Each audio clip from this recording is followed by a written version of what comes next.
Let's make it a good day. Today on The Jason Show, listen up, Yellowstone fans. Kevin Costner may be hanging up his Stetson. We have all the details in the dish.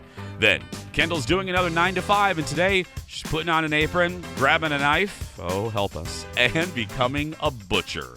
And a whole new Pamela. My review of the new Pamela Anderson documentary. The Jason Show starts right now. Here we go. Let's make it a good day. We do it our own way. Let's make it a good day. Oh, no matter what they say. Oh, yeah. Well, good morning, everyone. Good afternoon. Good evening. Happy overnight. Whenever you're listening to this, welcome to the Jason Show. I'm Jace. Give it up for my friend. It's Kendall Mark, everyone. Hi. Hello. Hello. Hello. Hi, friend. Hi. How you doing? Good morning. Good morning. Good morning. Great day. Good morning one more time. It's a great day to be alive. It is. How you doing? I'm pretty good. I matched the set, so. You do. Everyone's I love when happy. you match. Yeah, you're a very, and I'm the other. I'm the purple. So we both match the set. Look how we did that. I know. You doing well though? I am. Yeah. I am. I like Tuesdays. I know. Do you like Tuesdays? I'm lying. I hate Tuesdays, but. No, I know. I do. And it's one of those days where Work days. Kendall asked me. The crew's laughing. Jeff loves these days because I'm a little spicy today. Just a little. I'm a little spicy today. I know today. No, I'm just a little worked up today. And you know how things. I'm not in a bad mood, but you know how. Something happens and something else happens and something else happens, and you just get irritated. You just get irritated at absolutely everything. That's kind of how I feel today. Like when you go to Buffalo Wild Wings and you go all the way up the spice chart. Yeah, exactly. That's where he is. And it just started. It started with, and I posted about this on social media. You can see my post on my Instagram. Just search for Jason Matheson. It started with people just being outraged over just silliness, just absolute silliness. And I said, I felt like. They were talking about the Grammys. People all upset that Sam Smith was like channeling the devil, which basically, let me tell you, it looked like John Lovitz as Mr. Mephistopheles on in Saturday Night Live. So I don't know how you can think that he was channeling the devil, but anyway, and this culture war crap, and I thought to myself, and all of us that are my age or older, you won't remember these references, but I felt like I got into a time machine, and I went back to 1989, and I felt like when we were all upset about Madonna's Like a Prayer, but you can go back. And then I just relaxed because I thought, this happens, everything is cyclical. It happened with Elvis and shaking his hips. And then it happened in the 60s with those damn hippies. And then Ozzy Osbourne bit the head off something, but he didn't, but you know what I mean? And then you had Madonna. Then you had Madonna and Like a Virgin, and everyone thought, oh my God. And then I remember George Michael singing about I Want Your Sex, and everyone thought he would corrupt us, the kids at that time. We were fine. Oh, and then we there's were Britney. fine. Then there's Britney. And Whole then, Britney era. Yeah, and then, let me do this one. 92, people freaking out about Murphy Brown raising a child by herself, And then Britney kissing Madonna, and then Nicki Minaj, and now we're to this. And it's just silly time, and it's just ridiculous, and it's just manufactured drama to get us to argue, and that's what makes me mad. All of these stories of like, it's just to get us more divided and to fight with each other, and I just will not prescribe to that. I just will not. I won't do that. I just think it's silly. It's absolutely silly. Anyway, and then it went from there. It just progressed up the Richter scale. Yeah. And then people with having their dogs off leashes. And I'm, Not thank those you, people. Thank you, audience. Not those people. You live in communal living, keep your dog on a leash. Then that happened, and and then but that's all gonna go away now because we're gonna have a great show. I'm in a great mood because I'm with you. Put some sugar in those Cheerios. Well, even TV hosts can be in a bad mood, right? Never. Yeah, never. Never. Right, audience? There we go. Let's get started, everyone. It's time for the hot dish. Roll it, Leo. Here we go. So first up, the most popular show on TV could be headed for an abrupt ending thanks to its lead actor. This surprised me. Kevin Costner. and the folks behind Yellowstone. They're fighting. Yes. I love that Aaron Schwab reacts more to every Yellowstone story than any other audience member. Anyway, so they're at odds over the shooting schedule, okay? For the first part of the current season, Kev, that's what I call him, Kev only wanted to shoot for 50 days. And then for the second half of the season, Kev wanted everything done in a week. I tried that with Fox. That didn't work for me. Well, that doesn't work for Paramount. And Paramount has already made contingency plans to end Yellowstone in its current form and then start a spin-off series with Matthew McConaughey as the new star. The success of the prequel series 1923 has given Paramount confidence that it's less about Kevin Costner and more just about the franchise. By the way, Yellowstone is in the middle of its 5th season. I don't know. Look, I think a lot of people, I don't watch this show, but I think a lot of people who do love Kevin Costner, and if I'm the executives, I know that everybody's replaceable, but sometimes if you tinker too much with a show, it ruins it. And there's a lot of TV show graveyards that prove that. Casting changes don't always go well.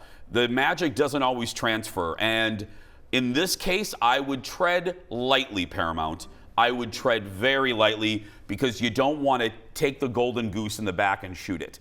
And right now, poor goose. It's morbid, but I'm just saying, right now, for Paramount Network, this is it. I mean, they have a couple other shows, but this is the big golden goose. Don't shoot it. Why do we have to keep talking about shooting the poor geese? Well, because it's an analogy that works with Yellowstone. That's, I know. They're men, they're manly men with guns, they hunt. It works. Anyway. Scary. I agree, I get it. But Matthew McConaughey, he is pretty delicious. I'm just saying. No. Why does no one agree with me on that? Not even a single person in here agrees with me. He is attractive. He's attractive, but I don't, hey, it's a ranch. I don't want to see that, What? I don't want to see Matthew McConaughey. No, I don't know. He's hot. Next in the dish, viewership. You said hey, You all hey, right hey. over there? You said hey. Yeah. Ha, ha, ha. Next in the dish, viewership for award shows has been declining for years. We know that. But listen to this. Sunday night's Grammys bucked that trend like a bronco. That's right. 12 million people. More than 12 million people watched the Grammys. Look at this headline. That's the show's largest audience in 3 years, and that's up 30% from last year's show. I guess everyone wanted to watch The Devil. Anyway, online, thank you, audience, for laughing at that. Online, the broadcast hit 66. Jason, don't joke about The Devil. I can see the emails now. The broadcast hit 66 billion impressions, making it the #1 social entertainment event of 2023. The event, the Grammys, nearly doubled the audience of the Golden Globes, which aired a few weeks ago on NBC. Are you surprised? No, I think the Grammys does such a better job than all the other award shows of bringing people my age and younger in by including artists that half the time I'm even like, I don't know who that is. But that's because it's for 16 to 24-year-olds. And it's a concert. They do it right. It's fun. It's entertaining. It's a few awards, but mainly a concert. You know what I mean? And that people want to watch that. And all the stars that are there are always like having a party the whole time. Yeah. It's pretty fun. There's just so many little controversies that are bubbling from the Grammys. Like Ben Affleck's face during all of it. Oh, so good. He looked so bored. I love that. So bored. And then Adele and Lizzo throwing shade at Harry Potter. Not Potter, Styles. At Harry Holy Potter. crap, Harry Potter was there. Not Harry Potter. No, but Harry Styles when he won Album of the Year over Yes. Beyonce. And then the Bayhive is all upset that Beyonce We're didn't always win upset. Album of the Year, and I get it. After all these years, she should have won one of the big three. I get that. Let me say that. I don't want people to parse my words, but also let me be fair on the other side. Beyonce can't win everything. Yes, she can. No, she Yes, she can't. can. So I don't know. And people busting on Harry Styles because he won that instead of Beyonce. Well, that's just why dumb. are you attacking Harry Styles? If you don't attack the Academy, if you're going to attack it, but don't you know what I mean? Don't come after Harry. And everybody's all mad about Bonnie Raitt. Bonnie Raitt. Don't touch my girl, I didn't Bonnie. understand that, but anyway. What? I'm just saying. Legend. Next in the dish, Kendall Woke up, I mean, just sent us about 4,000 emails about this next story. One email. Whatever. America's Got Talent wrapped up auditions for its All-Star season last night. And fan favorite and winner of season 14, Cody Lee, returned. So here's the deal. He's an individual who is blind and an individual who has autism. And once again, brought the house down.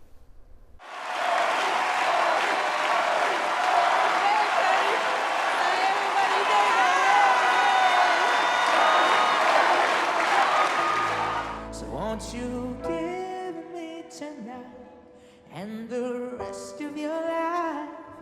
I wanna have it all with you. I wanna have it all with you. I wanna have it all.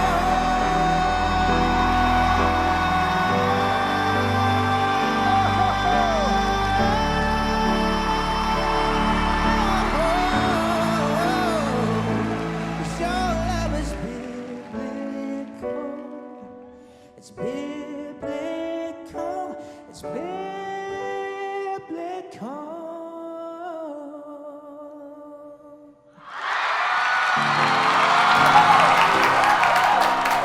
You know what's good about him is, I'm sure he as a performer wants to be judged on his merit and not like a, pity or emotion.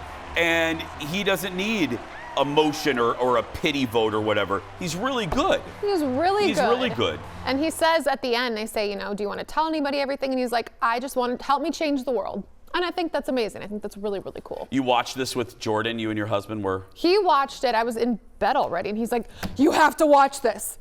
Came upstairs and turned the TV on. He's like, it's amazing and inspiring. And I just think it's really neat. We just figured we know we have to do the story when we're getting story tips from Kendall's husband. That's right. Hi, honey. Hi, Jordan. Thanks for helping us produce the hot dish today, Jordan. We have a lot more to come. Stay right there. We'll be back after this. Thanks, Jordan. So good. Good job.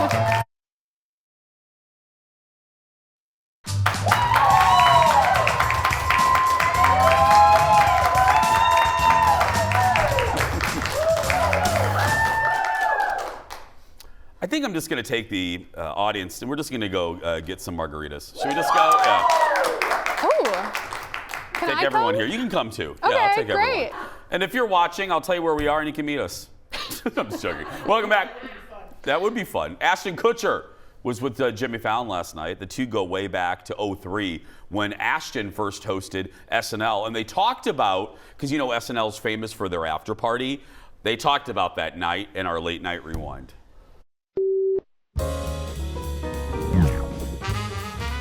You know what I remember? I remember we went at the after party, or maybe the after party, and we were hanging out. It had to be the after party. It was the after party. Because after the party is the after party. Yeah. But you were leaving, and I want to say it was Amy Poehler's first year, and we were all saying goodbye to you. It was probably 5 in the morning or something, and you were going out in your car or limousine or whatever to go home. Finally, it was the end of the night, and we said, "Bye, dude. Bye. Take care." And you were in your car, and Amy Poehler goes, "I love you, dude." And you go, "Cool, I love you too." And your window rolled up and you took off. And she was like, "Why did I say that? I love him, but I don't know why I would say I love you, dude." She was just so nervous. It was her first. I didn't hear this. I didn't hear her say it. I want her to tell the story. She tells it better. I just want to say this, Amy, wherever you are, I love you, dude.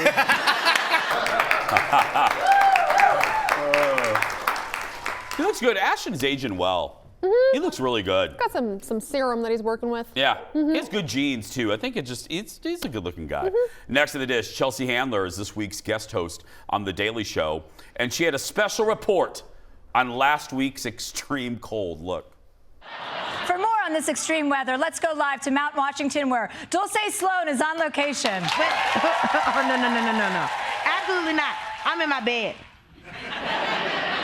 But you were supposed to report on the record low temperatures in New Hampshire. Listen, white lady, you got the wrong one, okay? You needed me to go to a mountaintop to tell you that negative 108 degrees is cold? You know how I knew it was cold outside? Because the Uber Eats man told me it was cold. Why are you leaving your house? It's cold. Seriously. That's great. It's cold. I know. You were telling me the roads are here in Minneapolis, the Twin Cities. The roads are really icy today. They Really, were. yeah. Traffic Tina will tell you. 694 and 35E was quite difficult. Same with 35W and County Road 23. Watch Okay, out. we're good. Thank you. Oh my goodness, that was good. That was great. Beep, beep, beep, beep. I always do that when I'm talking about you as Traffic Tina, Mm-hmm. because Kendall's a traffic anchor as well. I always go like this. You know, Kendall, she also does traffic. Beep, beep. I always do that. It's me. Yeah, beep, beep. Yep. Next week, Daily Show co-creator and friend of our show, Liz Winstead, will be a guest when Sarah Silverman takes over the show. Chelsea did a good job. She was really good. I watched it. Now, there's a couple bits we can't show you, obviously, but yeah. Per usual. Per usual, but. I still think my favorite was, and of course I'm forgetting her name, the very first one. Leslie Jones. Thank you, Leslie Jones from Yeah. SNL. I still think she did the best job. She did, yeah. DL Hughley, I didn't look overly comfortable behind the desk. I like DL, but not in that position. Right. And Wanda Sykes was great. Wanda's, great Wanda's and great. everything. Next in the dish, some big news from the folks over at Paramount Plus and Showtime. I'm sorry, let me get this right, because remember Showtime went away, and now they're making it confusing. Paramount Plus with Showtime. Oh, right, them. Oh, we right. get it now. The premium channel will launch several spin-offs of some of its most successful shows. Billions. Anybody watch Billions? Anybody? Okay. And Dexter. Dexter, they're both expanding their franchises. Among the shows connected to Billions, and this is not a joke, Billions Miami, Billions London, and then a show called Millions, and a show called Trillions. Creative. Creative. I told Jeff we're going to do a show called Hundreds. 20s. Couple bucks. Put it on right after us. Give you a $5. Yeah. Now, let's talk about Dexter. You know, Dexter's on my list of the best shows of all time. The show's going to get a prequel called Dexter Origins. So I guess it's going to be about little boy Dexter killing people. That's fantastic. Sounds great. Wait till the fainting couch gets a hold of that show. Anyway, they're also going to further develop Dexter New Blood, which will focus on Dexter's son Harrison. And listen to this. They're thinking about expanding the backstory of some of the show's most iconic characters, like the Trinity Killer from season 4, played by John Lithgow. I don't want that. I just said I love the show. I don't want any of this, except for maybe the one about Harrison. Because prequels by design aren't great. Right, because we know what happens. There's no peril. Right. We know if you're gonna show Dexter in elementary school going, hey, you know he's gonna survive. You know what I mean? He's not do gonna that get face again? caught. You know, Mrs. Livingston isn't gonna catch Dexter in 4th grade. So there's no peril. And then the Trinity Killer. Okay, great. I would love to see John Lithgow back as that character. But again, we know what happens. I just love that they're making like Marvel Cinematic Universe out of Dexter and Billions. I know, this is everything needs a universe. Right. And this is all Marvel's fault that everything needs a DC. I pitched this to Mim, our president, Marion Mim Davy Kessler. I pitched a variety of spinoffs from this show. Which is Like what? Kendall, just Kendall. Oh, just Kendall. Eric, a photographer Eric, the early years. With this cat.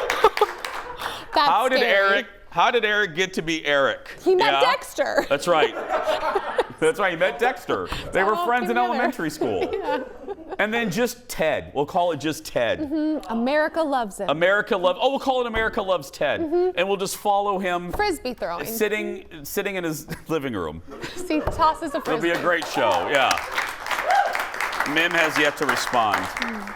Shoot. Next up, remember I told you at the beginning of the show that everything and everyone was irritating me today? Well, remember that just a few minutes ago? This is one of the #1 things, and I think you're irritated by this as well.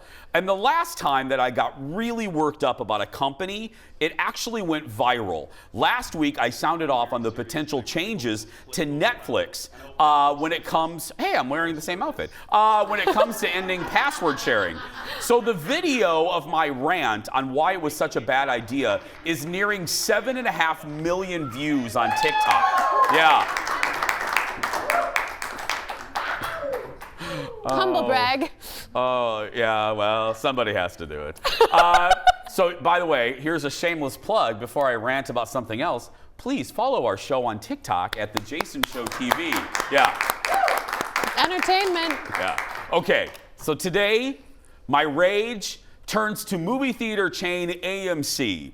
The company is taking a page from the airlines and Broadway with a new seat pricing system. So it's called Sightline. Basically, y'all, you'll have to pay more for the best seats in the movie theater. Middle seats in the middle sections will now be more expensive at selected times. Those will cost $2 more a ticket. The cheapest seats will be in the first few rows of the theater. The new plan is expected to be standard for all showings after 4 p.m. by the end of the year.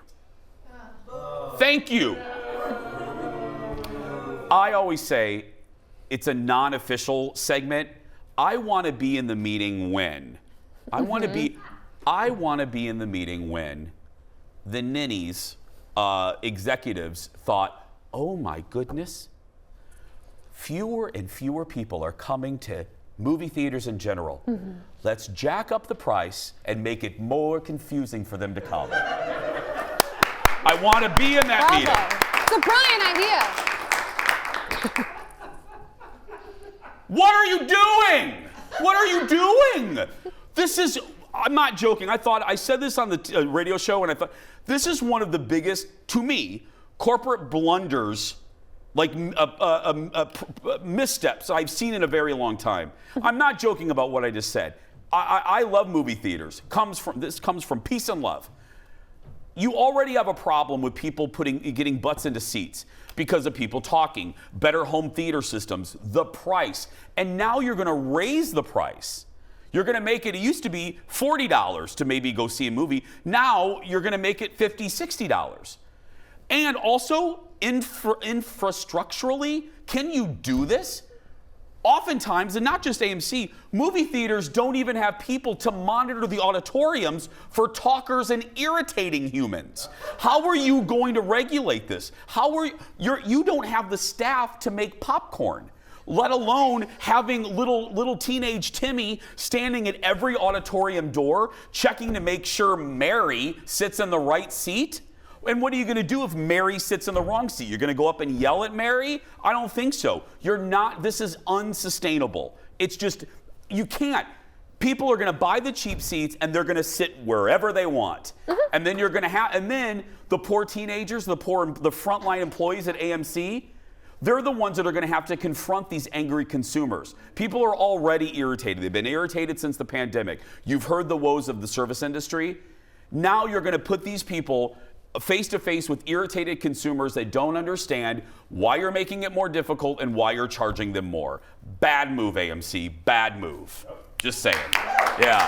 Horrible move. You all better retract this. Do you want to do it? But no, do you agree? Please disagree if you. No, I totally agree. I'm going to do what I do at the baseball game. I'm going to get the nosebleed seats, then I'm going to go stand down where nobody else is. Sneak down there. It's going to be great. And I do mean that about the employees. Y'all have been in movie theaters, and every company, every industry has staffing issues. Right. Heck, we have staffing issues here. We desperately want to get rid of Ted, but we can't find anyone to replace him. I think you weren't supposed to say that. Did I? Was I You what? said the quiet part out loud. Oh, I'm sorry, I did. I'm kidding. I wouldn't do the show without Theodore. We do this because of the opening titles of the show. Ted plays Frisbee, even though it's February. So, no, but... It's true. I'm going to go to a different theater. If they're going to do this, I'm just going to go to a different theater and be like, well, fine. I'll support the Mon-Pa Theater anyway. Bye. Or go to Imagine. They have a great pre-show. We're going to take a break, everyone, and go get some more coffee. Ted's still employed. Don't worry. And we'll be right back. Back in a moment. Coming up in just a little bit, Kendall is trying another 9 to 5, and this one has the meats. She's becoming a butcher. Then he butchers The Bachelor Weekly. Producer Ted claims the ending of this week's episode is worth talking about. And a touching look at the life of Pamela Anderson. my review of her new Netflix documentary. That and more when we come back.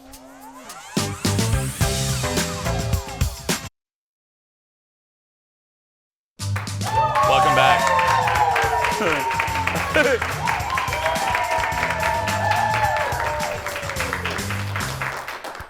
I got an email from a friend of the commercial break. You are very worked up. You need to be positive now. Okay, so it's 10:29.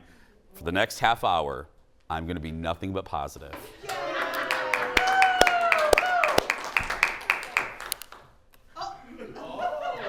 It's a job that requires a lot of skill and plenty of precision.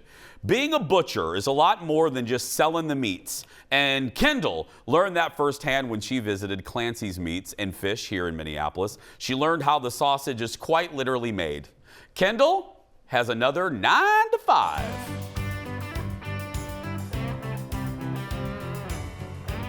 Okay, I've been to Clancy's and it's beautiful in here. This is their newer space. It used to be a bakery. Look at it, it's gorgeous. They've got the gorgeous coppered ceiling. They've got these beautiful windows, gorgeous wood floors, beautiful cut meats.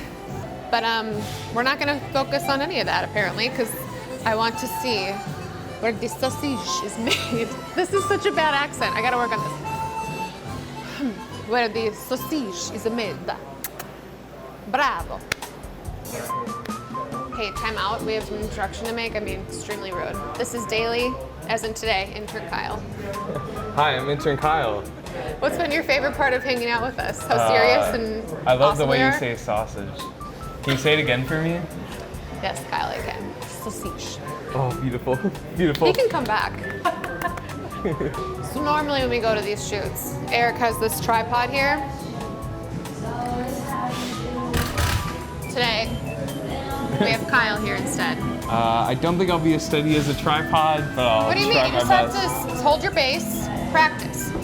Hold my base. Hold your camera. Hold the Don't camera. breathe. Hold that for like 5 minutes, you'll be fine.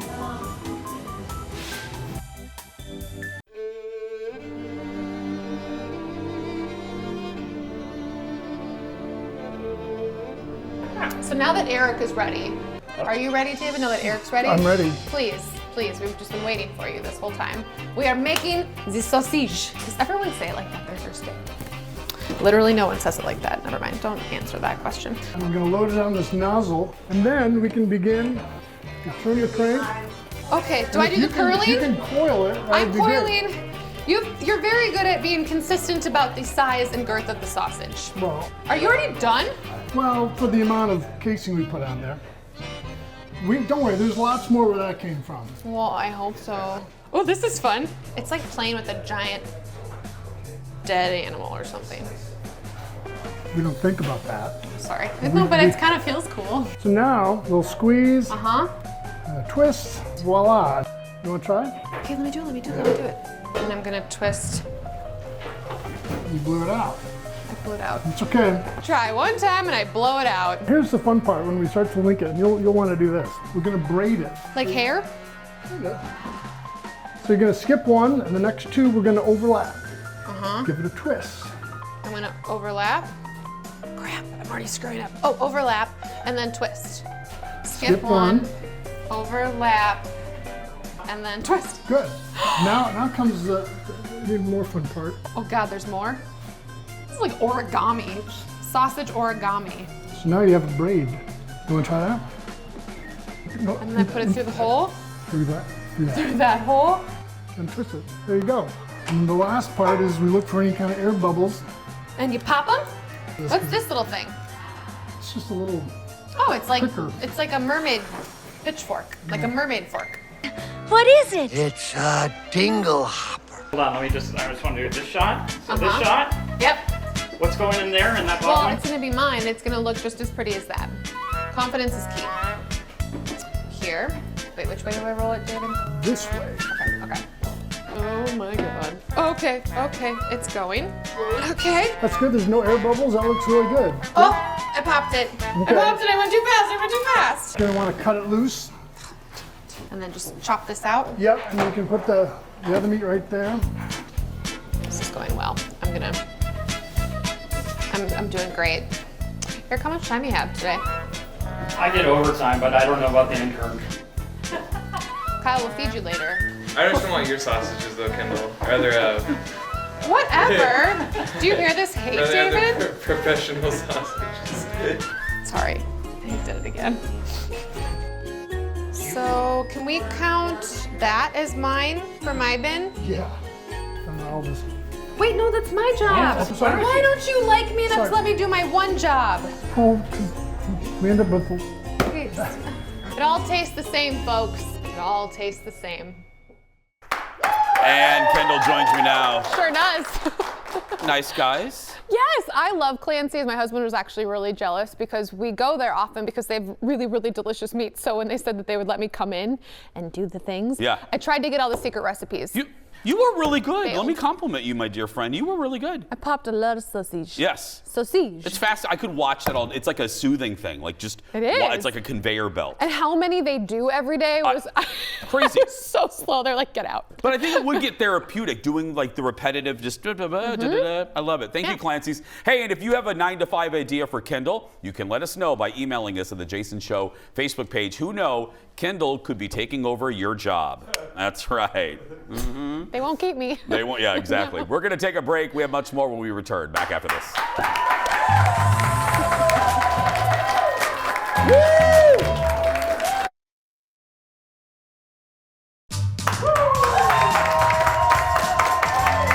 Welcome back. So, it's one of the most talked about new documentaries of the year, taking a closer look at one of the most famous women of the 90s. Last night, I got a chance to finally, after a couple people told me, I got a chance to watch Pamela, A Love Story on Netflix. I'll talk about it on the other side, but here's a little bit of the trailer.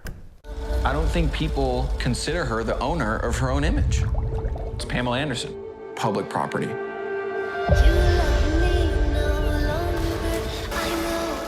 I didn't feel like I had a lot of respect. Did you want to be a serious actress? I am a serious actress.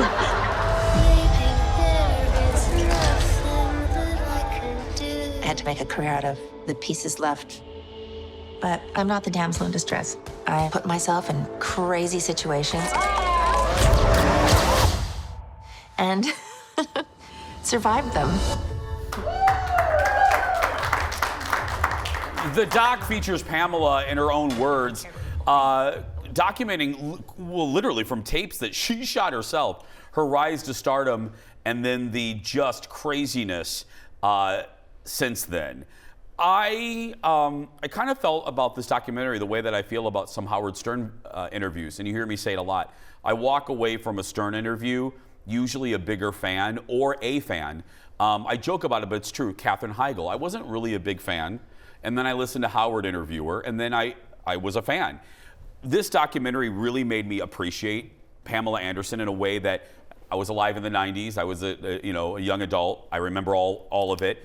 I remember how she was, and I probably discounted her. Mm-hmm. You know, I made, Baywatch and, Fluff and Playboy, and she was, anyway. And I was watching one part of it that kind of moved me just as a guy, as a man, watching men hosts ask her about her breast implants repeatedly. Mm-hmm. And look, it's a different era.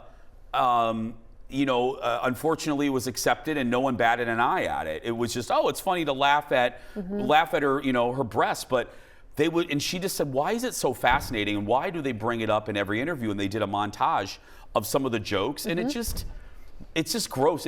I was embarrassed watching it. And then, through all the craziness, my other takeaway of Pamela was, through all the craziness of Pamela and Tommy Lee, you know what I thought, Kendall? I thought, yes, he was abusive.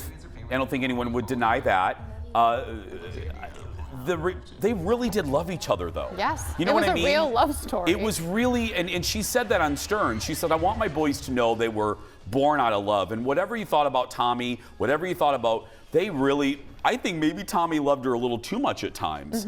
And that's what I got. And the sons really love their mama. And the final thing is, never underestimate that woman. Nope. At the very end, when she goes to Broadway and everyone laughs at her, she can't do that. And the dance captain at Chicago on Broadway, the dance captain said, why do people do that to other people? Meaning, oh, you're Pamela Anderson, you can't sing and you can't dance. Boxing people in, don't do that. No, I don't know. I really, and I was really young in the 90s, Yeah. but learning more as I got older about the infamous sex tape too. Everything that you hear from her side of the story, and to go to those interviews, she would try to talk about it and say like, I don't understand how everyone's so okay with this. This was private footage from my home taken. And then they go, but your boobs. It was like, no one ever really listened to her. I loved the PETA story. Yes. How she volunteered. She said, sure, I'll do this roast, but $200,000 is going to PETA. Like, Boom. Wow, that's cool. Nobody knows that about her. I have a lot more respect, and now I'm a big fan. I like anyone who perseveres, and she has. Love you, Pamela. Pamela, A Love Story is available to stream on Netflix. If you want even more, I would recommend listening to Howard's interview with Pamela. He did such a good job per usual. We're going to take a break. We'll be back with Ted right after this. We love him too.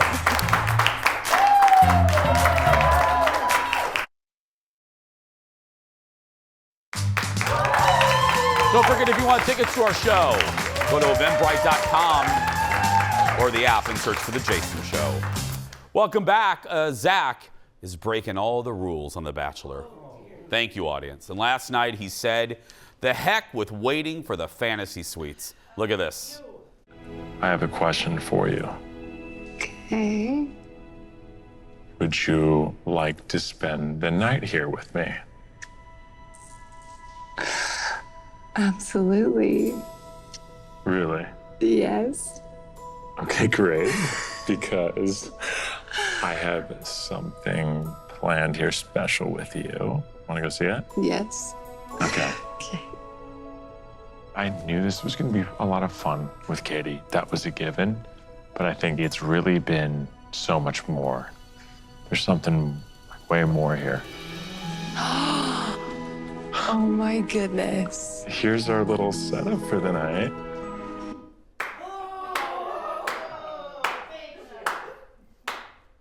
Are they going to have sex in the Smithsonian?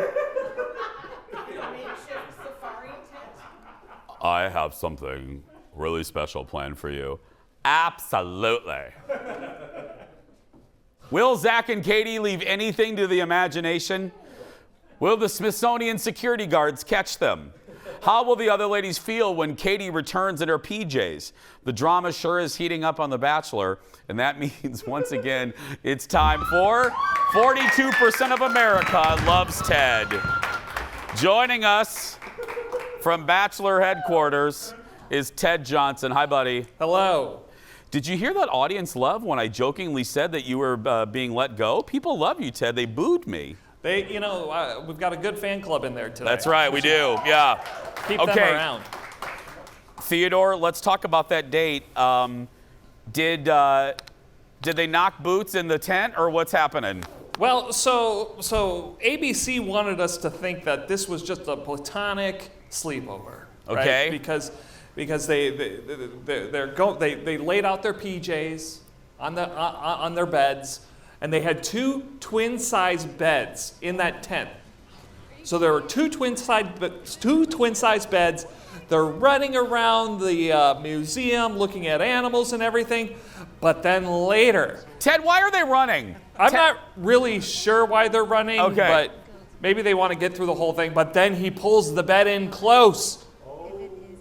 Oh. So yes. So they didn't give confirmation that there was some hot animal love that night. There was some heavy petting. Okay. Ted, your arms are crossed. It's very defensive body language you have today. Yeah. What did they do a group date? What do they do? Yep, so they did the group date where they take them out to the football field, dress them up as football players, and make them beat the hell out of each other. And what I found interesting about this is this was tackle football, but if you remember, this past weekend, the NFL Pro Bowl was flag football. So these women have to tackle each other while the professionals just tap each other.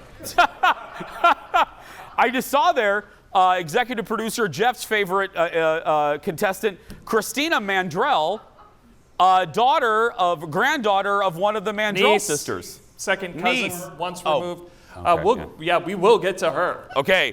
What did Brianna do at the pool party? Yeah, so this is all about Christina now.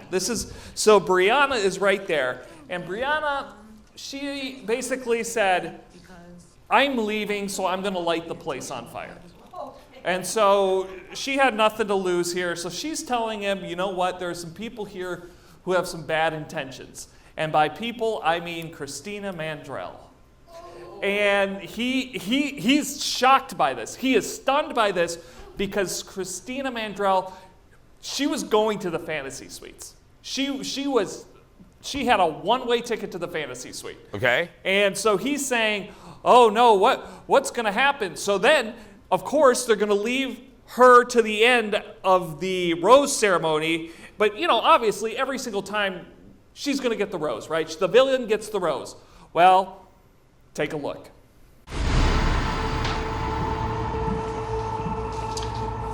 Ladies, Zach, it's the final rose tonight. And you're ready. There's like that little sliver of me inside that wants to forget that what happened today even happened.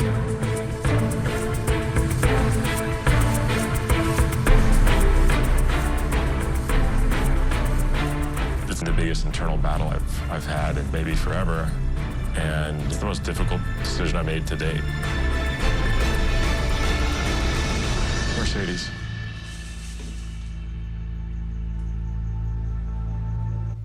The villain is gone. Wow, and this doesn't usually happen. The producers, they usually keep the villains around, don't they, even if the stud doesn't like her? Especially with a name like Mandrell, you would think you would want to keep her around for a little bit longer. But yeah, I mean, and look, here, what did she do? She made a couple of girls cry. Yeah. I mean, come on. Come on. That's The Bachelor. Yeah. And he was all over her, but yeah, no, he's not playing around. He is cutting people left and right. Ted, can I ask you something? Sure. Do we think his elevator stops on the top floor? I mean personality-wise. Yeah, no, I don't. I think it probably stops a couple floors below that. Yeah. He's like an animatronic from Epcot Center. You know what I mean? From Spaceship Earth. And it's all in that grovelly. Yeah. It's a very specific reference, and if you got it, you'll laugh. No. Yeah, anyway. It's all right, Ted. I'll take you to Disney soon. Hi, audience. I love you guys. See, you hear that? Look at you. Look at you sucking up to the studio audience. Get out of here. It's Ted Johnson, everyone. Yeah. How does he watch that crap? Seriously, I know you do too, but we got to get you signed up for a ceramics class or something. We'll be right back. Back in a moment. Stay with us.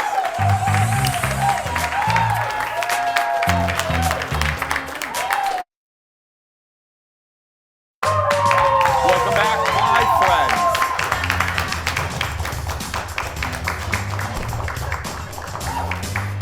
It's time for the world's shortest segment. A reminder to get your swag on. Our official Jason Show merch store is open. The swag shop is open for business app. Great mugs and t-shirts and water bottles. Can I tell you that water bottle right there? I take it everywhere. It keeps water cold for months. I mean, like, I'm not, Months. yeah, seriously. If you aim your camera app at the QR code right now on the screen, boom, it'll take you right to our swag shop. We've also posted links on our Facebook and the Jason Show Instagram pages. We'll be right back. Back in a moment.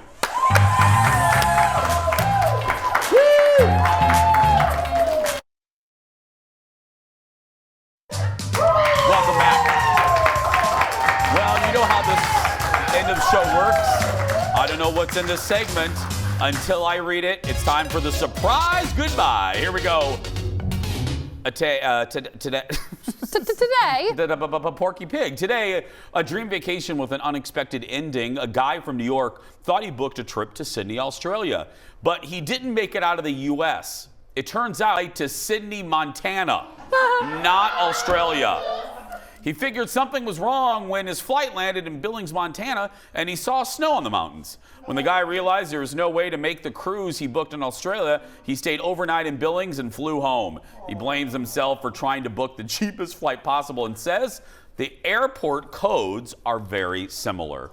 Now what? No, that's nice. Can a cruise company give that dude a cruise? What Come did you on. think it was gonna be $300 to fly to Sydney, Australia? I don't know. Come on, airline companies.